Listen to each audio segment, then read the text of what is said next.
রাজ্যে এসআইআর প্রক্রিয়াতেও হস্তক্ষেপ করতে হলো বিচার ব্যবস্থাকে। এবার বিচারকদের তত্ত্বাবধানে এসআইআর মামলায় নজিরবিহীন নির্দেশ সুপ্রিম কোর্টের। জুডিশিয়াল অফিসার নিয়োগে হাইকোর্টে আবেদন করার নির্দেশ। বিশেষ পরিস্থিতির জন্য ব্যতিক্রমী নির্দেশ মন্তব্য সুপ্রিম কোর্টের প্রধান বিচারপতি। জ্যোতির্ময় রয়েছেন সরাসরি দিল্লি থেকে আমাদের প্রতিনিধি। আমি জ্যোতির্ময়ের কাছে চলে যাবো। জ্যোতির্ময়, তোমার কাছে কি কি আপডেট রয়েছে? দেখো, এই লাইনটাই আজকে শুনানিকে একেবারে সাম আপ করার ক্ষেত্রে যথেষ্ট। তা হচ্ছে বিশেষ পরিস্থিতিতে ব্যতিক্রমী নির্দেশ। কেন এই বিশেষ পরিস্থিতি, তার প্রেক্ষাপটটা কি? তার কারণ হচ্ছে বারবার ধরে একটি সংঘাতের বাতাবরণ তৈরি হচ্ছিল। সুপ্রিম কোর্ট সে কথা স্বীকারও করেছে যে এক্ষেত্রে দুটি সাংবিধানিক প্রতিষ্ঠান তাদের মধ্যে অপ্রত্যাশিতভাবে ট্রাস্ট ডেফিসিট হচ্ছে, অর্থাৎ কোথাও তাদের মধ্যে বিশ্বাস নেই। একদিকে রাজ্য সরকার, একদিকে কমিশন। তাদের মধ্যে অফিসার কম্পিটেন্ট অথরিটি, রাজ্য সরকার বলছে তারা কম্পিটেন্ট অফিসার দিয়েছে, কিন্তু অপর দিক থেকে কমিশন বলছে কম্পিটেন্ট অফিসার দেওয়া হয়নি। তারা যে পদমর্যাদার অফিসার চাইছেন সেই পদমর্যাদার অফিসার দেওয়া হয়নি। এ নিয়ে তীব্র বাদানুবাদ গত কয়েকদিন ধরেই সুপ্রিম কোর্টে চলছে, অর্থাৎ এর আগের শুনানির দিন থেকে শুরু করে আজ পর্যন্ত, এবং প্রত্যেকটা হলফনামায় দুপক্ষই এই বিষয়টিকে উল্লেখ করছে। এবং এক্ষেত্রে দাঁড়িয়ে সুপ্রিম কোর্টের অবজারভেশন যে কারা এক্ষেত্রে যোগ্য অফিসার তা ঠিক করা বা বোঝা সুপ্রিম কোর্টের পক্ষে সম্ভব নয়। আর সেই কারণের জন্যই সাংবিধানিক প্রতিষ্ঠানের কাজে এবারে সরাসরিভাবে হস্তক্ষেপ করতে হলো বিচার ব্যবস্থাকে। দেশের প্রধান বিচারপতি তিনি নির্দেশ দিলেন যে কলকাতা হাইকোর্টের প্রধান বিচারপতি তিনি জুডিশিয়াল অফিসার নিয়োগ করবেন। কারা হবেন এই জুডিশিয়াল অফিসার?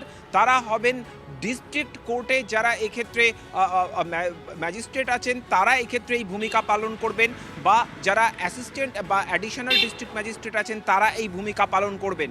তাদেরকে এখন ডেপুটেশনে কাজ করতে হবে, তারা ইআরওদের ওপরে কাজ করবেন। মাইক্রো অবজারভার বা রাজ্য সরকারের যারা অফিসার ইতিমধ্যেই কমিশনের কাজে নিযুক্ত হয়েছেন তাদের সহযোগিতা করতে হবে এই জুডিশিয়াল অফিসারদের। জেলার ডিএম এবং এসপিকে প্রতি মুহূর্তে কার্যত হাজির থাকতে হবে। এই জুডিশিয়াল অফিসাররা পরিকাঠামোগত সহযোগিতার জন্য যখন যা যা চাইবেন সেই কাজ যাতে কার্যকর হয়, যাতে বাস্তবায়িত হয়, তা দেখার দায়িত্ব ডিএম এবং এসপির। আগামীকালের মধ্যে রাজ্যের কলকাতা হাইকোর্টের প্রধান বিচারপতির সঙ্গে বৈঠকে বসতে হবে, পশ্চিমবঙ্গের কমিশনের সিইওকে বৈঠকে বসতে হবে, চিফ সেক্রেটারিকে বৈঠকে বসতে হবে, ডিজিপিকে।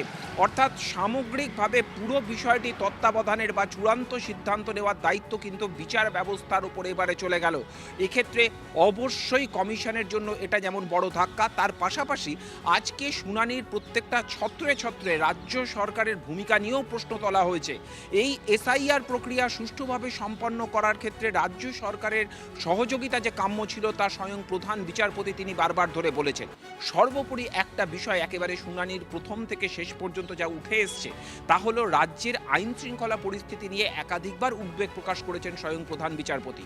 এক্ষেত্রে কমিশনের তরফ থেকে অভিযোগ করা হয়েছে যে রাজ্যের প্রথম সারির নেতারা কবে, কখন, কোথায় বিস্ফোরক এবং প্ররোচনামূলক বিবৃতি দিয়েছেন, তার প্রেক্ষিতে কী ধরনের অপ্রত্যাশিত হিংসার ঘটনা ঘটেছে, কিন্তু সেই ঘটনার প্রেক্ষিতে পুলিশ প্রশাসন অভিযোগ দায়ের হওয়া সত্ত্বেও কোনো পদক্ষেপ করেনি। ইতিমধ্যেই একটি হলফনামা জমা দিয়েছেন ডিজিপি, তাকে আবার নতুন করে হলফনামা জমা দিতে বলা হয়েছে, সাপ্লিমেন্টারি এভিডেভিট জমা দিতে হয়েছে। কিন্তু পর্যবেক্ষণে প্রধান বিচারপতি বলছেন যে যদি এই ধরনের ঘটনা নিয়ন্ত্রিত না হয় তাহলে তার কনসিকুয়েন্স ফেস করতে হবে, অর্থাৎ তার পরিণতির মুখোমুখি হতে হবে রাজ্যের ডিজিপিকে, যা ডিজিপির জন্য অত্যন্ত কড়া বার্তা। জ্যোতির্ময়, তুমি আমাদের সঙ্গে থাকো, আমাদের, এবং কল্যাণ ব্যানার্জি তিনি কি বলছেন এই বিষয়ে একবার শোনাই আপনাদের। ভারতবর্ষের ইলেকটোরাল রিফর্মসের আজকে ইতিহাস তৈরি হলো। এই যে চিফ ইলেকশন কমিশনার ভাবতো তিনি ছাড়া কিছু হবে না, আজকে তা শেষ। যে ইতিহাসটা তৈরি হলো যে এতদিন ধরে ইয়ারোরা ডিসিশন নেওয়ার পরেও রোল অবজারভাররা, যেগুলো দিদি রোল অবজারভার বা স্পেশাল অবজারভার, তারা পার্ক করে রেখে দিয়েছিল এবং তারা সন্দেহ হেন তেন করে এই প্রায় 7.5 লক্ষ লোকের নাম বাদ দেওয়ার চেষ্টা করেছিল। আজকে সুপ্রিম কোর্ট বলল chief justice of Calcutta high court তিনি জুডিশিয়াল অফিসার্স অ্যাপয়েন্ট করবেন ইন দি লেভেল অফ মানে লেভেলটা হচ্ছে ডিস্ট্রিক্ট জাজ এবং অ্যাডিশনাল ডিস্ট্রিক্ট জাজের লেভেলে, এবং এক্স জুডিশিয়াল অফিসারদেরও অ্যাপয়েন্টমেন্ট করতে পারেন। তারা ডিসাইড করে নেবে যে এই ক্লেমগুলো কারেক্ট কি নট কারেক্ট। অতএব final decision will be taken by the judicial officers, যাদেরকে আজকে সুপ্রিম কোর্টের অর্ডারের মধ্যে দিয়ে দিল। আপনারা শুনলেন তিনি ঠিক কি বলেছেন, তার বক্তব্য আপনাদের শোনালাম।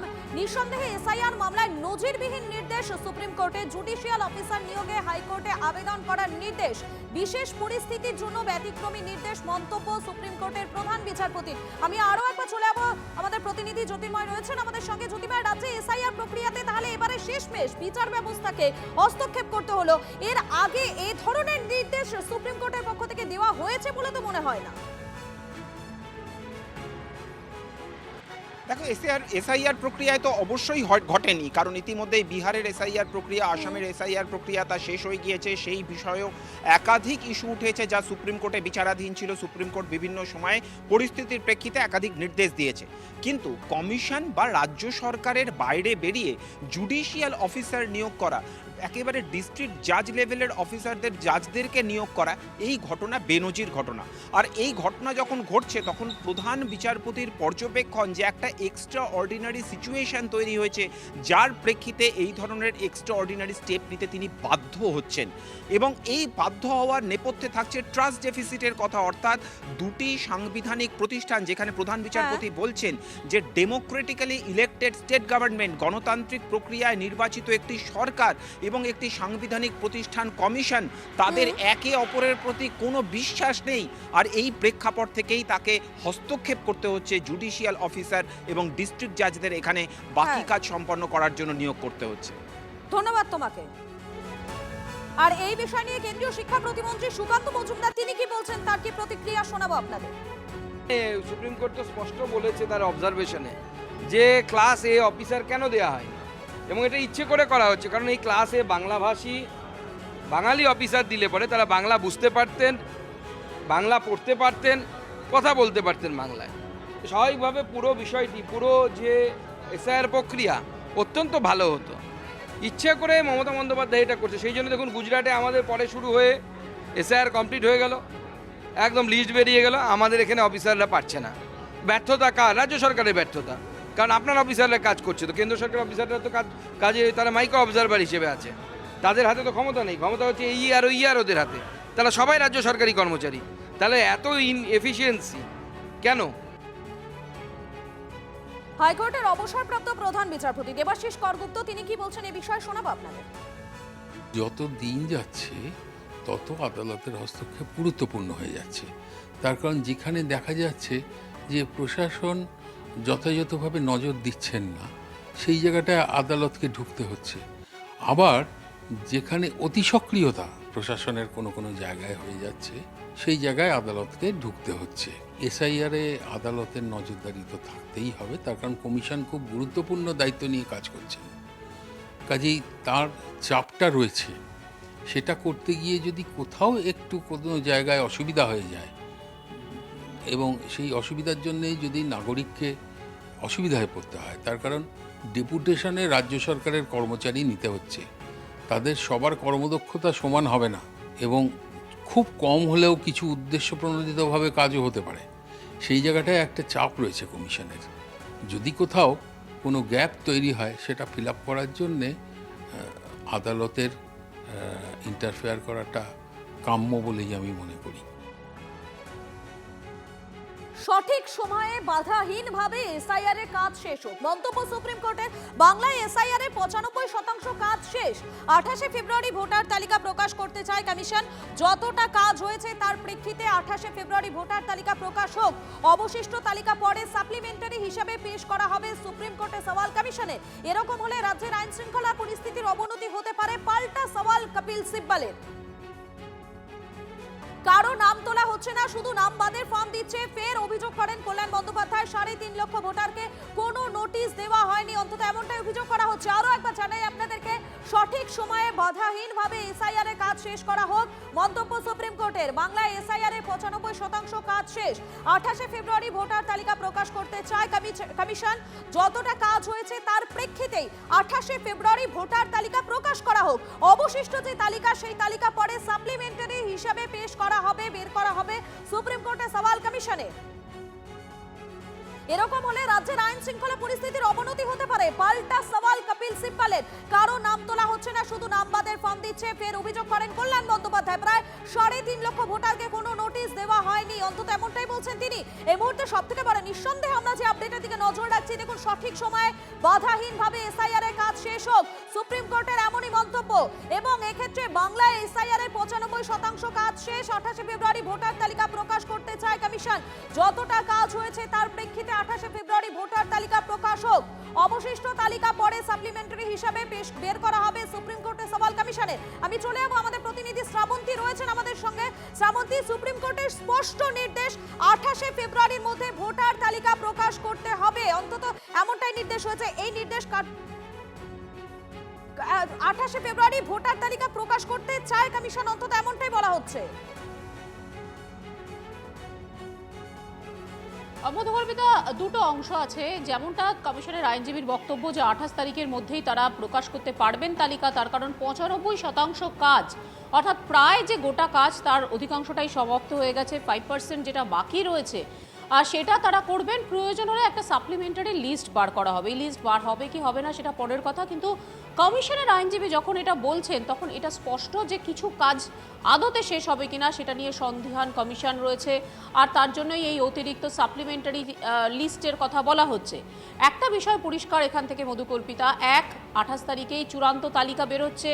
2, যেটুকুনি দরকার রয়েছে, যেটুকুনি বাকি থাকছে, যেমন ধরে নেওয়া যেতে পারে এই 30 লক্ষ ভোটার যাদের নথি পুনরায় যাচাইয়ের নির্দেশ দেওয়া হয়েছে রোল অবজারভারের পক্ষ থেকে, সেই কাজটি পরবর্তী সময় সাপ্লিমেন্টারি লিস্ট হিসেবে থাকবে।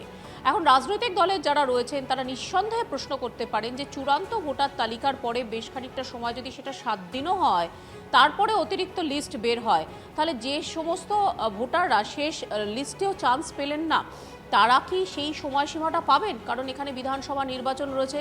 নাকি আদতে এই জুডিশিয়াল অর্ডারের ক্ষেত্রে যেহেতু চলে গেল আজকের গোটা বিষয়টা এসআইআর এর মামলা, এবার জুডিশিয়াল অফিসাররা তারা ঠিক করবেন, তাহলে কি কোথাও গিয়ে এই নির্বাচন সেটা নিয়েও একটা সংশয় দানা বেঁধে গেল?